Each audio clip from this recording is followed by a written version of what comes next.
साथियों जय भीम। मैं हूं हितेश और आप देख रहे हैं द थिंक। स्वागत है आपका हमारे न्यूज चैनल द थिंक पर। आज हम आए हैं गोंदिया के बड़े बस स्टॉप पर, जहां पर एक आंदोलन चल रहा है। ये आंदोलन किस लिए चल रहा है, इस आंदोलन की क्या क्या भूमिका है, सरकार से इनकी क्या क्या डिमांड्स है, ये तो हम लोग जानने वाले हैं। लेकिन सबसे पहले मैं आपको ये बता दूं कि ये आंदोलन जो है उन तमाम एसटी राज्य महामंडल के जो भी कर्मचारी है, जो कि लाखों की तादाद में यहाँ पर है, पूरे महाराष्ट्र में इनका ये जो आंदोलन है ये सरकार के खिलाफ चल रहा है। तो आइए सबसे पहले जानते हैं कि इनकी सरकार से क्या क्या डिमांड्स है और ये सरकार से क्या चाहते हैं। राज्य शासनामध्ये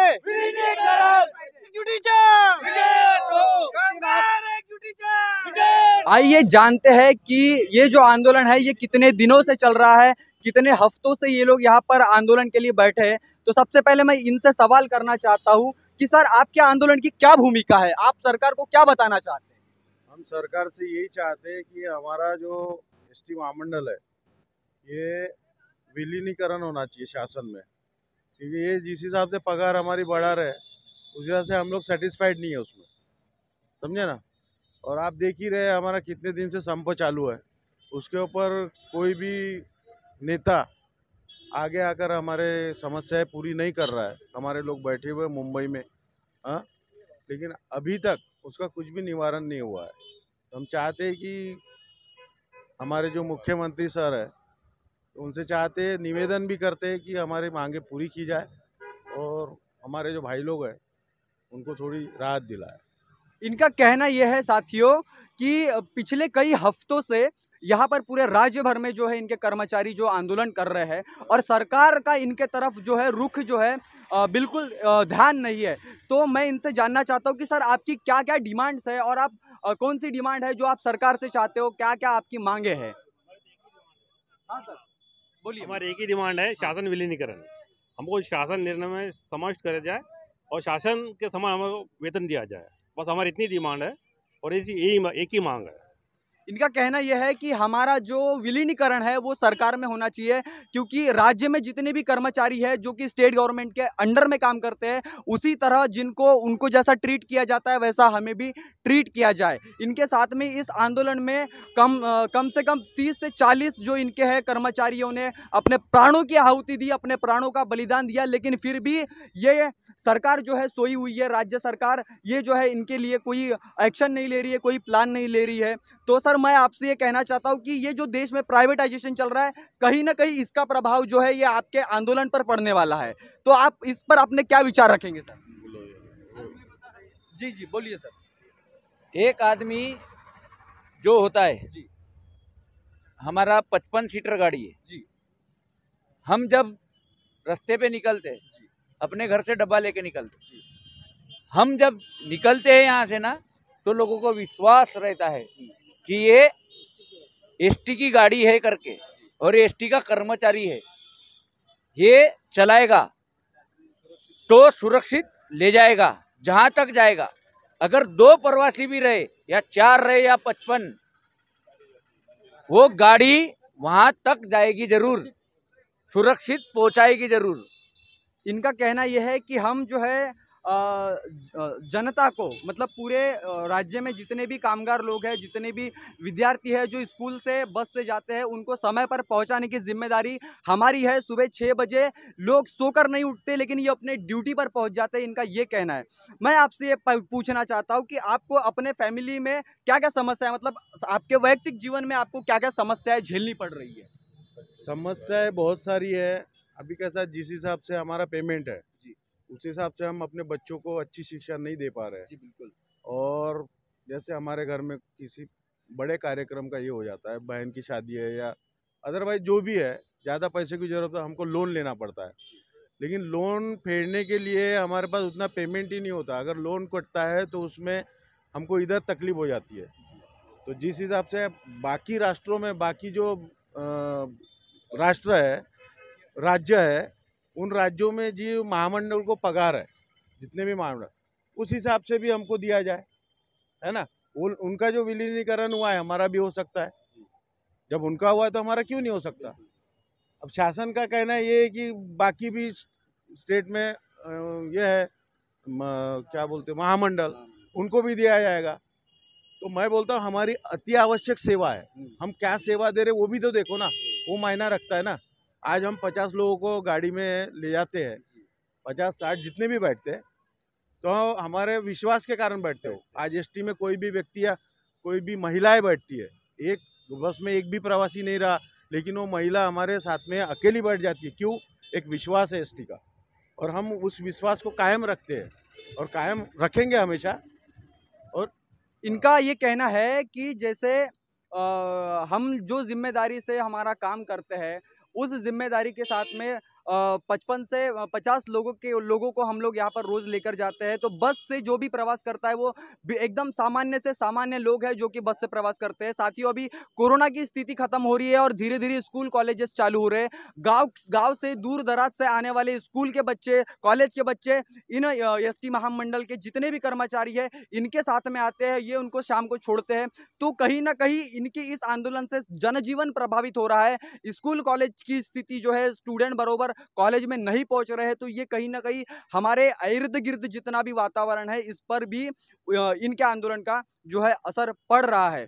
मैं सर आपसे ये जानना चाहता हूं कि जैसे अभी पेट्रोल डीजल की जो चीज़ें महंगी होती जा रही है और उसके साथ ही आपके आंदोलन के वजह से जनता को जो है ऑटो और टैक्स का ज़बरदस्ती न चाहते हुए भी वो लोग उनसे जा रहे हैं। तो जनता को आप क्या मैसेज देना चाहेंगे सर? जनता को हम यही मैसेज देना चाहेंगे कि हमारा सपोर्ट करो। जी बिल्कुल। ऊपर अपने जो शिक्षा लेवल के मंत्री है, शिक्षा मंत्री, उनको जो कॉलेज स्टूडेंट है या फिर अदरवाइज जो भी स्टूडेंट्स, उनके द्वारा उनको बोला जाए, क्योंकि उनको सबसे ज़्यादा प्रॉब्लम हो रही है अभी। बसों से जो बच्चियाँ जाती थी पास वाली, वो जा नहीं पा रहे, है ना। और जो कुछ बच्चे भी लोग हैं कि जो प्राइवेटीकरण से जाना पसंद नहीं करते, बसों से जाना पसंद करते, वो लोग भी बहुत परेशान है। हम ये नहीं चाहते उनको परेशान हो, लेकिन हमको थोड़ा गाइड करें वो लोग, तो ये जो समस्या है जल्दी हल हो जाएगी।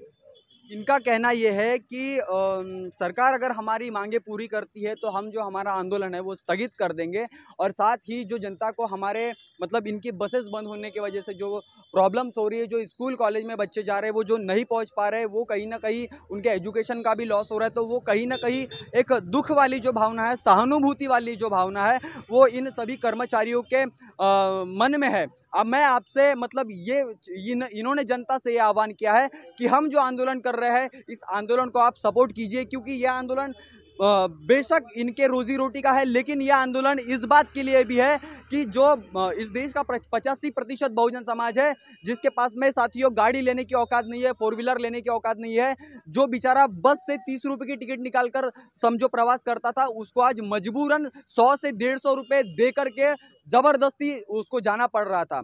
तो मैं इनसे और एक चीज़ जानना चाहता हूँ कि अभी देश में जो है प्राइवेटाइजेशन का दौर चल रहा है। आप प्लेटफॉर्म टिकट अगर रेलवे की बात की तो 3 रुपये से आज 50 रुपये तक के हो गई है। अगर इनकी बसेस प्राइवेट हो गई, इनको रोजगार मिल जाएगा, लेकिन इनकी बसेस प्राइवेट हो गई तो इनका जो बैड इम्पैक्ट जो है वो कहीं ना कहीं हमारे जनता के ऊपर पडणे वाला आहे। तो सर मी तुम्हाला हा प्रश्न विचारतो की जर प्रायव्हेटायझेशन जर प्रायव्हेटायझेशन झालं, तुमचे बसेस जर प्रायव्हेट झाले तर जनतेला किती त्रास भोगावा लागेल आणि तुम्हाला काय काय त्रास होईल त्यामध्ये? जनतेला सगळ्यात मोठा त्रास सहन करावा लागणार आहे। हो. शाळेच्या मुलांना बसेसचा प्रॉब्लेम जाणार आहे। आज प्रायव्हेट गाडी खेड्यापाड्यापर्यंत जाऊ नाही शकत। शाळेचा एक मुलगा किंवा एक मुलगी असली तरी गव्हर्नमेंट आपली एसटी महामंडळची गाडी आहे, गावाच्या टोकापर्यंत जाते, खेड्यागावात जाऊन एका विद्यार्थ्यांसाठी तर पण ती जात असते आणि मुलांना बरोबर वेळेवर शाळेत पोहोचण्याचा प्रयत्न करते, पण ही प्रायव्हेट सुविधा नाही देऊ शकत। दुसरी गोष्ट म्हणजे असं का आपलं एसटी महामंडळचं राज्य शासनामध्ये विलीनीकरण झालं तर सर्वात फायदा प्रवाशांना पण होणार आहे।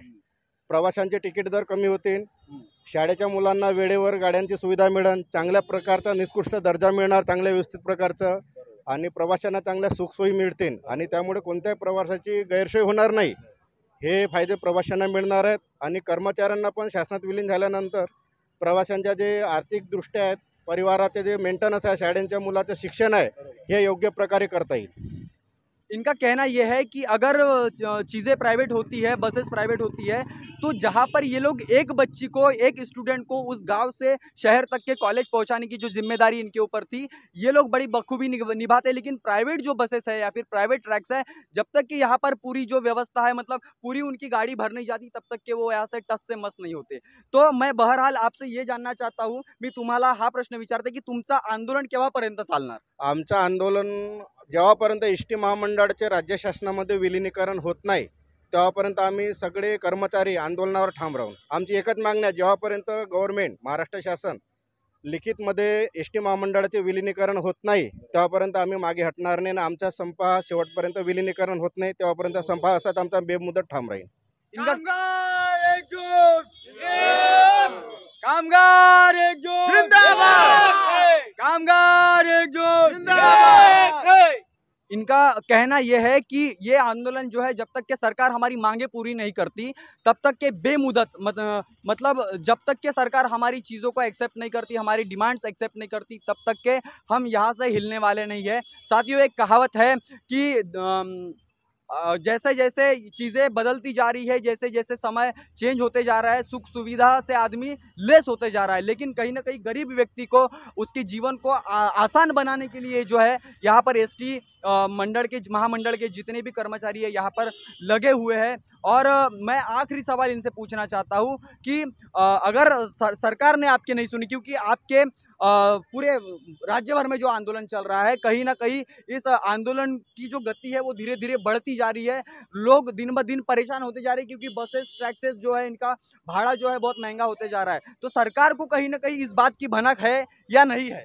सरकारले ह्या गोष्टीचा निर्णय घ्यावाच लागणार आहे, कारण की बाकीच्या राज्यामध्ये तेलंगणा, आंध्र प्रदेश, कर्नाटक, हिमाचल प्रदेश, उत्तर प्रदेश ह्या राज्यामध्ये गुजरात गव्हर्नमेंटनं ह्या राज्यामध्ये आपल्या गव्हर्नमेंटनं ह्या डिपार्टमेंटला, एस टी डिपार्टमेंटला आपल्या राज्य शासनामध्ये समाविष्ट करून घेतलेलं आहे. त्याप्रमाणे पण आमची हीच भूमिका आहे का एस टी महाराष्ट्रामध्ये मुख्यमंत्र्यांनी एस टी डिपार्टमेंटला शासनामध्ये विलिनीकरण करावे, ही आमची एक रास्त मागणी आहे. आणि त्यामुळे ही मागणी झाल्यावर आम्ही आपला संप मागे घेऊ. इनका कहना यह है कि हमारी जो मांगे हैं, प्रमुखता से हमारे एसटी महामंडल को शासन में विलीनीकरण कर दिया जाए, उसके साथ ही हमारी जो सैलरी है वो हमें समय पर मिले, और वो सैलरी ऐसी मिले कि हमको आर्थिक संकट का सामना ना करना पड़े। उसके साथ ही इनको 8 घंटे की ड्यूटी बताई जाती है, लेकिन इनसे 12 से 14 घंटे काम कराया जाता है। जब ये घर से ड्यूटी के लिए आते हैं तो इनके बच्चे सोए होते हैं, और जब ये घर वापस जाते हैं तब भी इनके बच्चे सोए होते हैं। तो समय का कोई तकादा नहीं है साथियों, और यहाँ पर सरकार जो है इनकी मांगों को पूरा नहीं कर रही है। मैं अंत में आपसे और जनता से यही आह्वान करना चाहता हूँ कि ये जो आंदोलन है, ये आंदोलन इनका तो है ही, लेकिन ये उस हर गरीब व्यक्ति का आंदोलन है जो इस एसटी से, जो इस बस से प्रवास करता है। सरकार को इनका यही इशारा है, अगर तुम हमारी डिमांड्स पूरी नहीं कर रहे हो, तुम हमारी मांगे पूरी नहीं कर रहे हो, तो हम यहाँ से हटने वाले हैं नहीं। और इसके बाद में जो भी आंदोलन की जो भी गति होगी, जो भी दिशा निर्देश होगा, क्योंकि इसके पहले हम इनसे मिलने आए थे तो गोंदिया में बहुजन समाज पार्टी ने इनके आंदोलन को सपोर्ट करने का जो काम था वहाँ पर किया था, और पूरे स्टेट में, पूरे राज्य भर में संदीप ताजने साहब ने कहा था कि हम एसटी महामंडल के जितने भी कर्मचारी, इनके आंदोलन को हम और इनके साथ में हम कंधे से कंधा मिलाकर खड़े। इनका कहना है कि कोई बहुत बड़ा नेता हमारी दखल लेने के लिए, हमारी इस आंदोलन में हमारा सपोर्ट करने आए नहीं। साथियों, अभी हमने बात की एसटी महामंडल के तमाम कर्मचारी वर्ग से, जिन्होंने सरकार के सामने अपनी जो मांगे हैं वो रखी है। उनका कहना यह है कि सरकार ने, शासन ने हमको जो है शासन में विलीनीकरण कर देना चाहिए, उसके साथ ही हमारी जो सैलरी है, हमारा जो बेसिक पेमेंट है वो हमें समय पर मिले, ताकि हमें आर्थिक संकट का सामना ना करना पड़े। तीसरी बात, हमारे जितने भी कर्मचारी को आपने निलंबन किया था, उन कर्मचारियों को आप फिर से उसको ड्यूटी पर ज्वाइन करने का जो काम है ये ले। तो प्रमुखता से ये जो 3 मांगे हैं ये इन्होंने की है। अगर सरकार इनकी मांगे पूरी नहीं करती है तो इन्होंने बेमुद्दत आंदोलन करने की जो बात है वो कही है। वो कहते हैं ना कि सरफरोशी की तमन्ना अब हमारे दिल में है, देखते हैं जोर कितना बाजुए कातिल में है। तो सरकार से इनकी कांटे की टक्कर है, और ये जब तक कि सरकार इनकी डिमांड्स पूरी नहीं करती तब तक कि ये वहाँ से हिलने वाले नहीं है। इस पर आप क्या सोचते हैं, इस पर आपकी क्या राय है? अगर आप हमारे चैनल पर नए हैं तो उस पर आप सब्सक्राइब कर, उस पर आप कमेंट करें और बने रहे द थिंक पर। तब तक के लिए मिलते हैं। जय भीम, जय भारत। बहुजन विचारधारा को घर घर तक पहुंचाने के लिए हमारे YouTube चैनल को सब्सक्राइब करें, लाइक करें, कमेंट करें, शेयर करें और बेल आइकन की घंटी दबाना ना भूलें।